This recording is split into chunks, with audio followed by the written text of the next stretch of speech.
बिस्मिल्लाहिर्रहमानिर्रहीम। क्लास कैसे हैं आप लोग? मैं उम्मीद करता हूँ आप लोग ठीक होंगे, खैरियत से होंगे। जैसे कि हमने ये इस वीक स्टार्ट किया था, poverty as a source of political instability in Pakistan. तो कल हमने उसका पार्ट 1 किया था इस टॉपिक का। आज हम पार्ट 2 में इसकी सोर्सेज या कॉजेज़ जो हैं पॉवर्टी की, उसको डिस्कस करेंगे कि what are the main sources and causes of poverty which are conducive to deteriorate the economic conditions and the people condition in Pakistan. तो आज का जो टॉपिक है उसमें जो सबसे पहली और जो मेन इसके बेसिकली इसके 4 कंडीशंस हैं, सोर्सेज हैं या कॉजेज हैं, जिसमें सबसे पहले गवर्नेंस है, पुअर स्टाइल ऑफ गवर्नेंस इन पाकिस्तान। दूसरा इसके जो इकोनॉमिक डिटर्मिनेंट्स हैं, और उसको हम डिस्कस करेंगे फिर इसके आज के लेक्चर में। इसके अलावा इसके सोशल और एनवायरमेंटल डिटर्मिनेंट्स भी हैं which are equally responsible for poverty in Pakistan. तो आज के लेक्चर में हम इसके ये 2 डिटर्मिनेंट्स जो हैं उनको डिस्कस करेंगे इन डिटेल, और अगले नेक्स्ट वीक जो है हम इसका जो 3rd पार्ट है उसको हम इन डिटेल डिस्कस करेंगे। तो it has been mentioned in many reports presented by the World Bank, IMF, or even an Asian Development Bank that what are the key causes and sources of poverty in Pakistan. The very first thing which comes to your mind and which comes to our mind is the poor governance, is poor style of governance in Pakistan. It is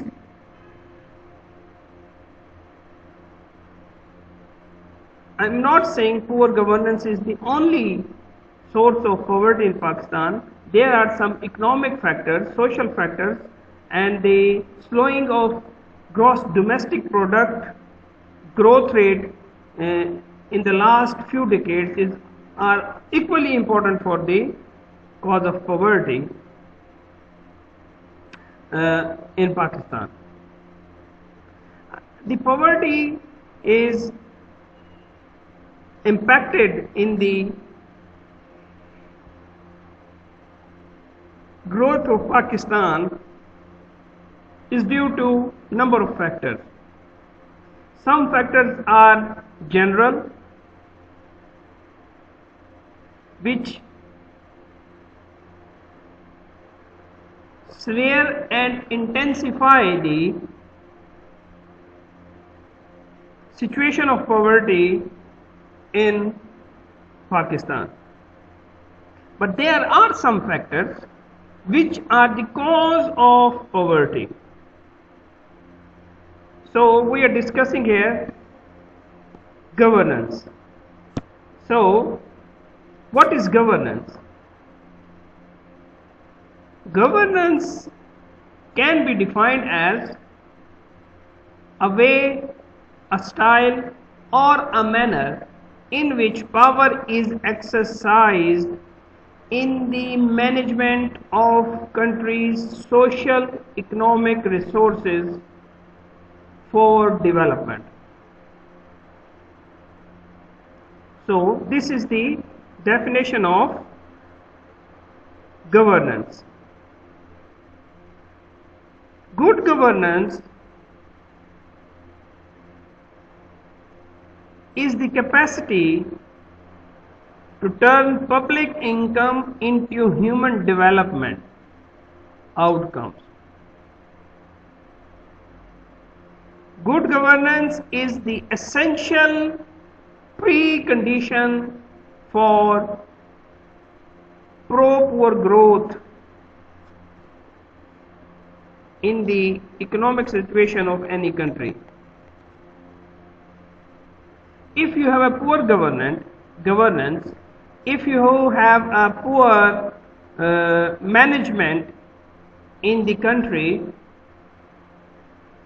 then how can you imagine that the country will run in a proper way?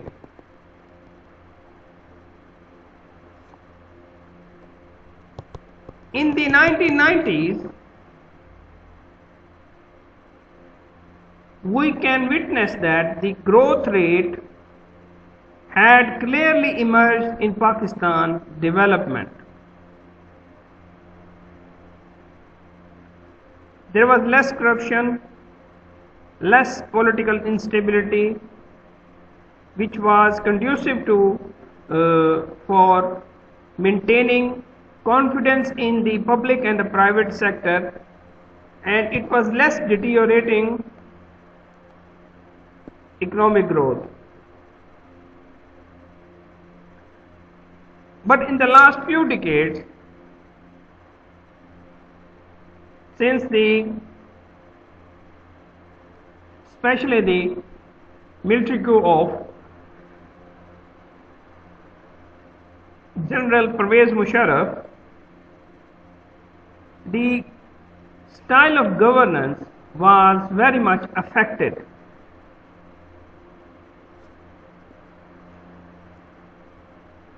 The political administration clearly failed to serve the country, to increase the standards of life of the people. That was due to the poor style of governance. Now, how governance, so here the question arises, how governance affect the political instability and poverty? The political stability is a fundamental foundation for the creation of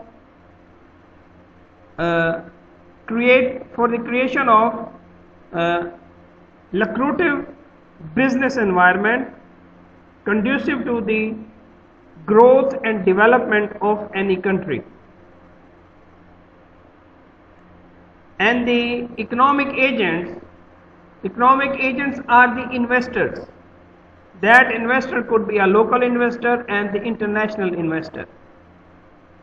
If there will be political stability in the country, those economic agents will come to your country and invest in your country. They should have, if you have a political stability, they will have a confidence in the government's credibility and the policies which will be operating effectively, and the investor will think that there will be less risk if he invests in that country. Similarly, in the last 20 years, we had a threat of terrorism. That was also the cause of somehow political instability in Pakistan, because the state was, the politicians was, and the provinces were divided on the issue of terrorism, how it should be tackled, how it should be treated. So that's a different debate.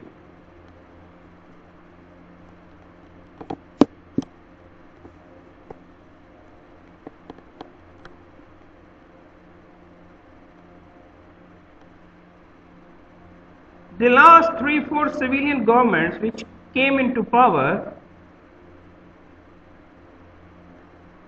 or you can say the last government which was dismissed by the president on the charges of corruption, accountability was not taken place. Accountability was used as a tool to destroy the political stability in Pakistan.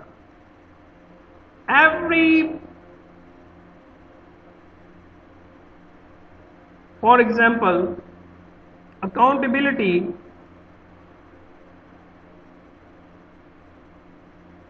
the incident, the corrupt practices and the atmosphere of uncertainty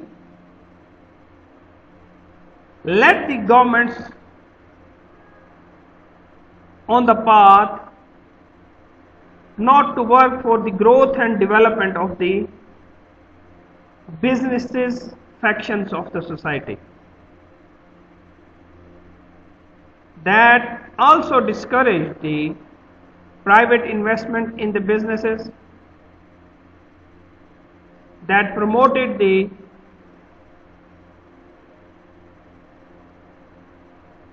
capital flight into developed countries, as you have seen in the Panama, in the WikiLeaks, that how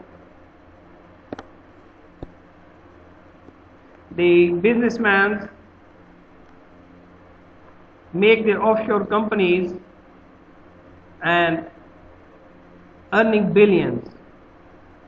That is also due to the poor governance, because when you are not exercising your power, you are letting people take your money out of your country and investing in some other countries in the world. So how can you see, how can you witness, how can you expect that your country growth rate will be in double figures? If you talk about this current government, the growth rate is in negative digits nowadays. That is because of the poor style of governance.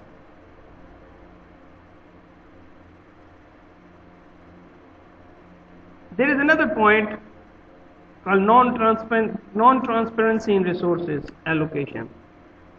The lack of transparency in public sector, like the budgeting and allocation of resources, has ensured those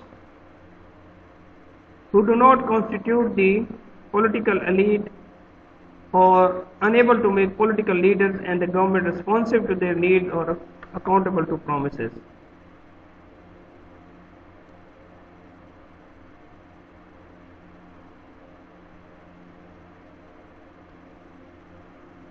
For example, there is the issue of Pakistan, the ghost schools and the ghost workers, especially in the Sindh province.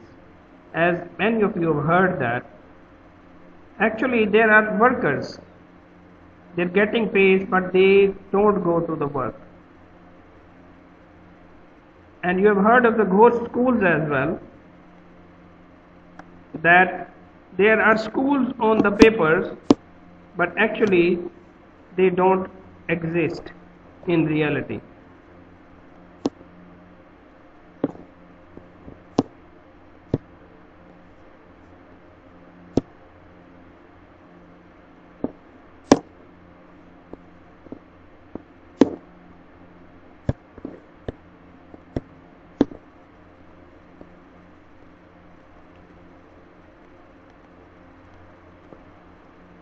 On a large scale,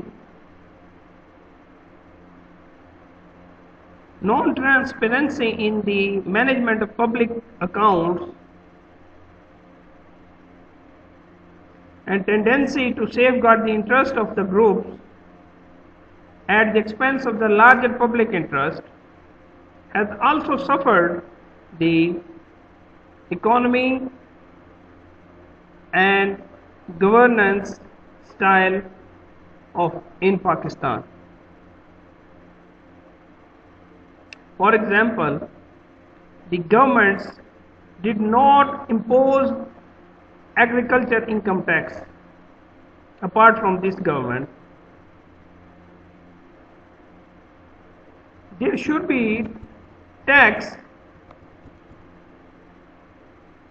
imposed on the incomes of big landlords who get subsidies from the government and they do not share their part in the growth and development of Pakistan.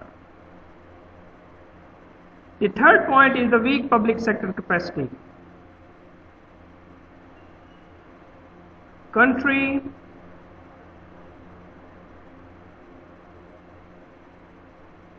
If you look into the history of Pakistan, during the 1960s, the public sector was top performing sector in the Asian countries,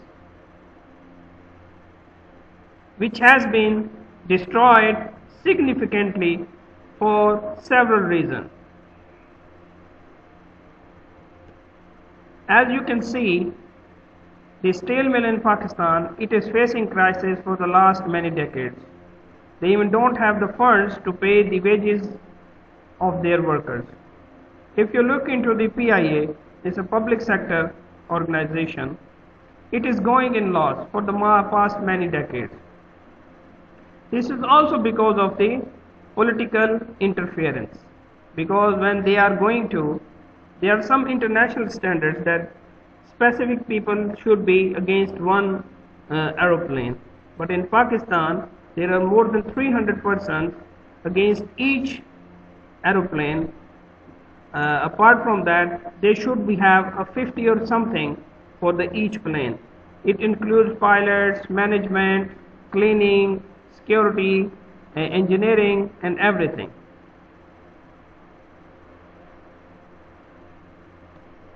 So when they have a poor public sector, when they will have such malpractices in as far as the politicians are concerned, the vested interest is prevailing over the national interest. For example, when Mr. Zulfikar Ali Bhutto in 1973 introduced the nationalization program, which was badly failed and cost millions of rupees to the government of Pakistan, that was also failed due to the bad practices of the politicians and the bureaucrats. Even I am unable to understand why. So we have two businesses. Let's take the example of the not this government before this one, Muslim League Noon. The PAIA, the national flag carrier, was going in loss, but there was another private firm of the sitting prime minister. Why that? The airline company was going in profit. So you can understand that the national interest was behind the vested or the personal interest of the people, of the politicians. The next thing or factor is the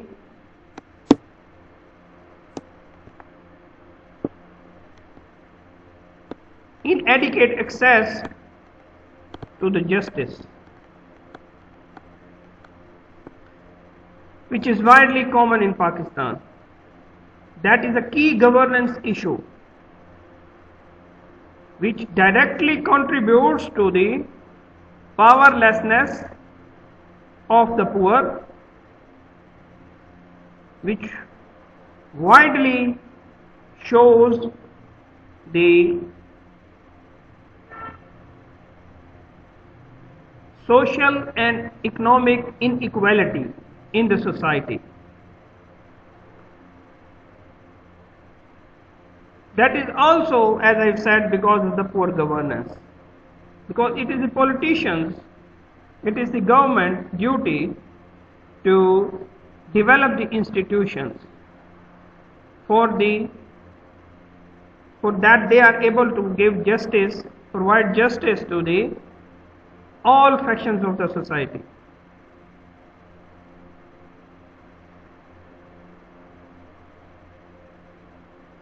which led to the compromising of the people on the state level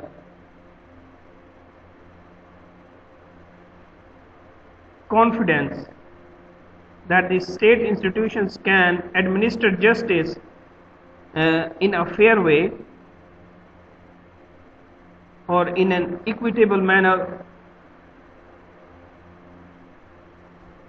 This is another setback or creates poverty or source of poverty in Pakistan. Now, let's move on to the economic determinants which are causing poverty in Pakistan.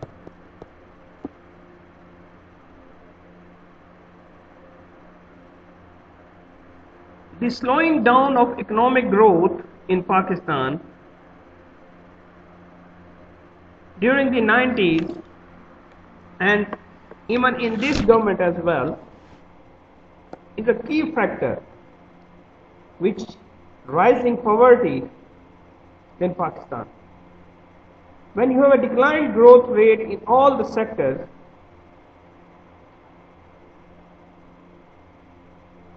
particularly in the agriculture sector, you know, the Pakistan's economy generally based on the economic growth and economic development. 60% of the population is directly involved with the agriculture in Pakistan.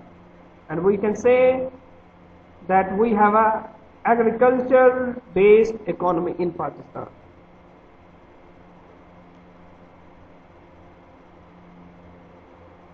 The second thing is the slowing down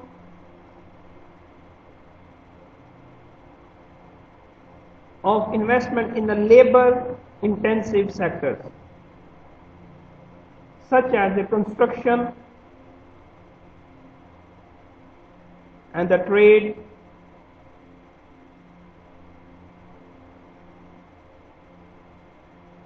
in Pakistan.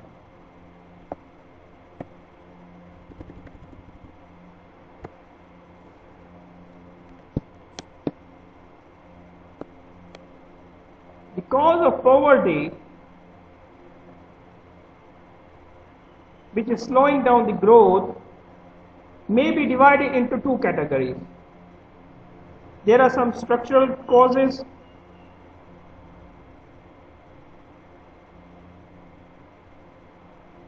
and some others. Structural causes covers the area of debt burden,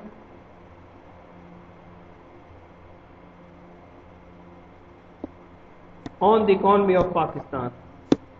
Let's take the issue of circular debts, that the government is getting energies from the private companies, and every 6 months government have to pay millions and millions of billions of rupees to these private sector firms from where they are getting. There is also corruption involved in it, and the story was broke down few months ago that how these PPTs are doing corruption in Pakistan and causing damage to the national exchequer.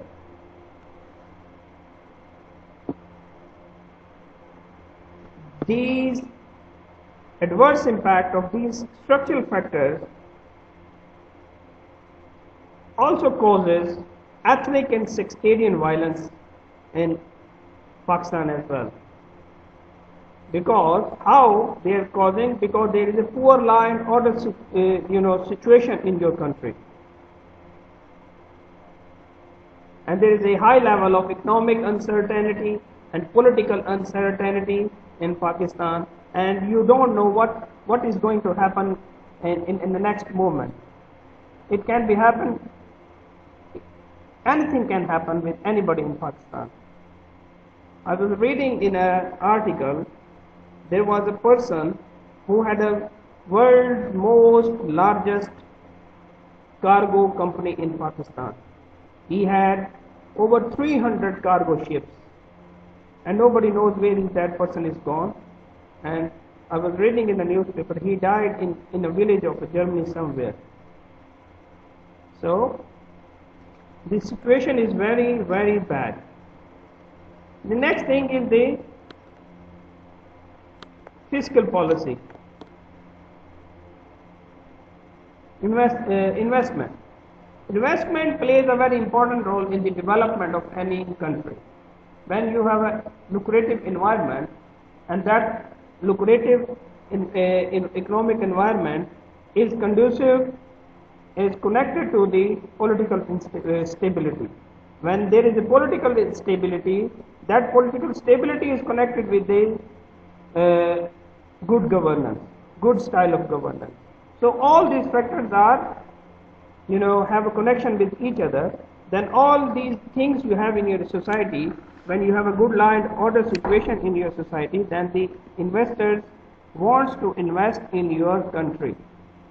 This is the duty of the government to make a situation lucrative for the international and the national investors.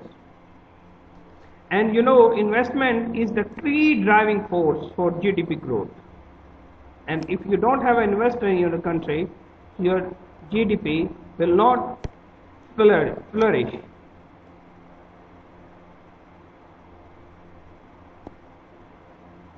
Next thing is the fiscal policy.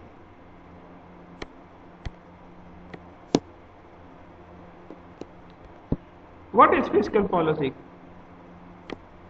In economics and political terms, fiscal policy is the use of government revenue collection through taxes and tax cuts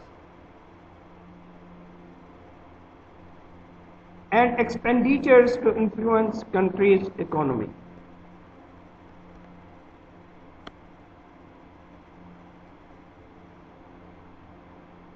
When you have a less income and more spending, then there will be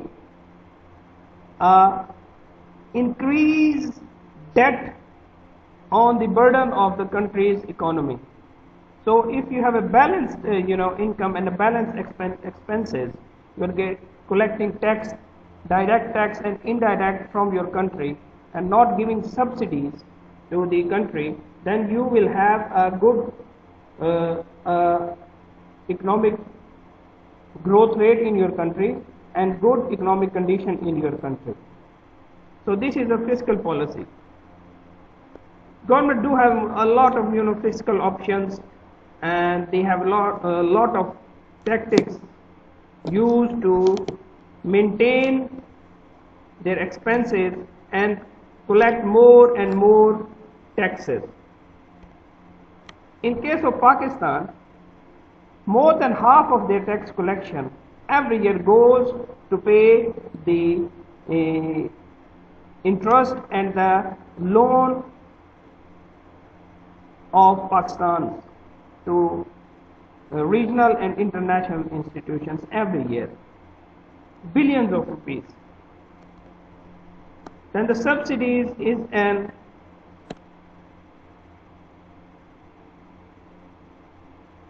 other economic determinant which is a hurdle in the way of political stability in Pakistan, which is subsidies. In the last few decades, the governments were giving subsidies in almost all departments in Pakistan. Governments were giving, especially in the agriculture sector, they were giving subsidies in the electricity, they were giving subsidies in the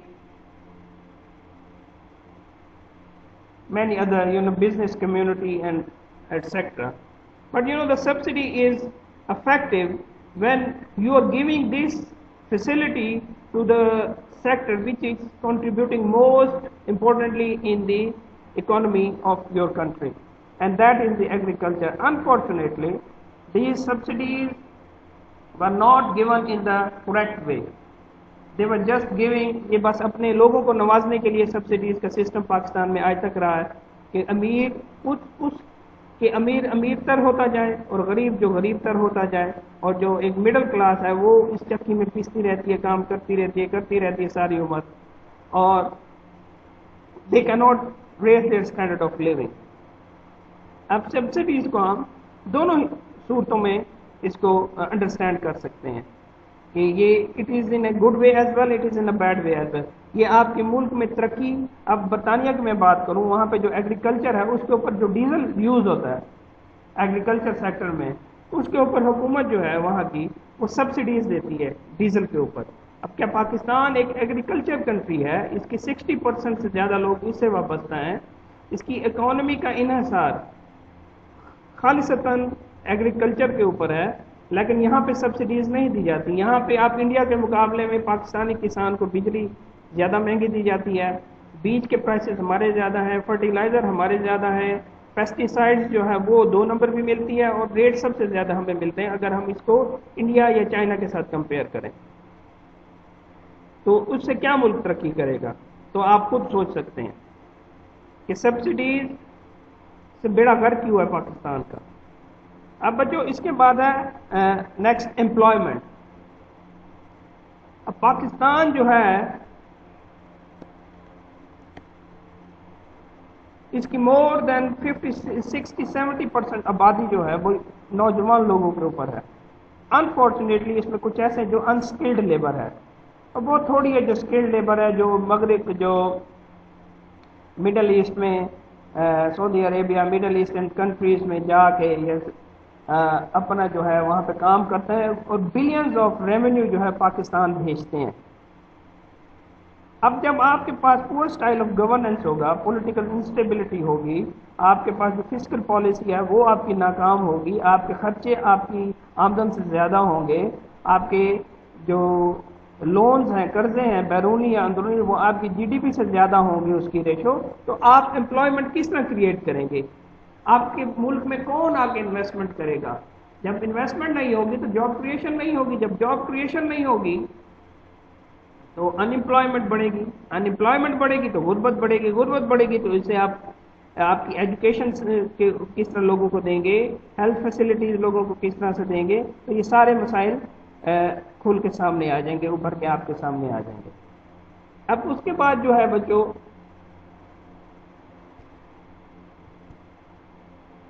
inflation ہے.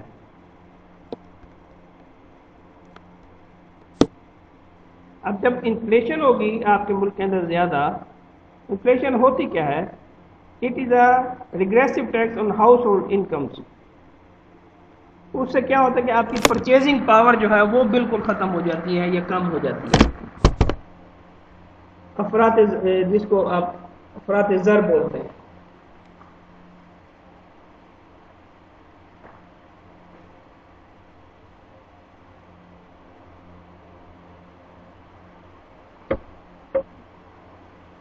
جب آپ کے ملک میں یہ تمام conditions ہوں گی،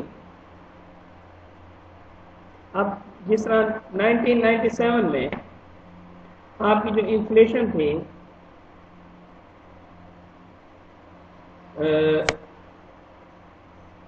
87% تھی، جو گروتھ ریٹ ہے جی ڈی پی کا 1997 میں، اور 1998 میں جو آپ کے جو فسکل جو انفلیشن تھی وہ 7.8% پہ تھی.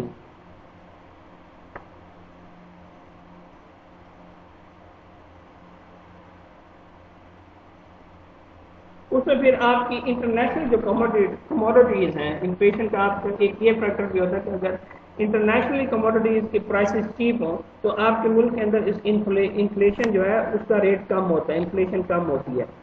تو یہ بھی ایک اندر فیکٹر تھا. جس طرح آپ آج دیکھ رہے ہیں پیٹرول کی جو پرائسز ہیں انٹرنیشنلی بہت گر چکی ہیں، بہت کم ہو چکی ہیں، تو اس سے انفلیشن کم ہونی چاہیے. ملک کے اندر، پاکستان کے اندر حکومت ایسی پالیسیز بنائے جس سے انفلیشن کم ہو اور لوگوں کا معیار زندگی جو ہے جو لوگوں کی پرچیزنگ پاور ہے وہ بڑھ سکے، وہ اپنے اوپر خرچ کر سکیں، اپنے معیار زندگی کو بہتر کر سکیں۔ تو بچوں یہ تھا آج کا لیکچر۔ اب اس میں 2 ڈٹرمنٹس ہیں جن کو ہم کل جو ہے نیکسٹ لیکچر میں امید کرتا ہوں کہ آپ کو سمجھ آ گئی ہوگی۔ اس پاورٹی کے اوپر میں آپ کو ایک جب یہ پورے ختم ہو جائیں گے لیکچر تو میں آپ کو ایک آرٹیکل دوں گا، بلکہ آج ہی میں وہ آرٹیکل شیئر کر دوں گا گروپ میں، تو آپ اس کو پڑھیں۔ That is very helpful to understand the effect of poverty on the on the political instability in Pakistan. تو یہ آپ کو بہت زیادہ فائدہ دے گا۔ بہت شکریہ بچے، اپنا خیال رکھیے گا، اور کوئی بھی سوال ہو آپ ضرور مجھ سے پوچھیے گا، اور پلیز یوٹیوب چینل کے اوپر یہ آپ ضرور لیکچر سنا کریں اور اپنے ویوز دیا کریں۔ Thank you very much.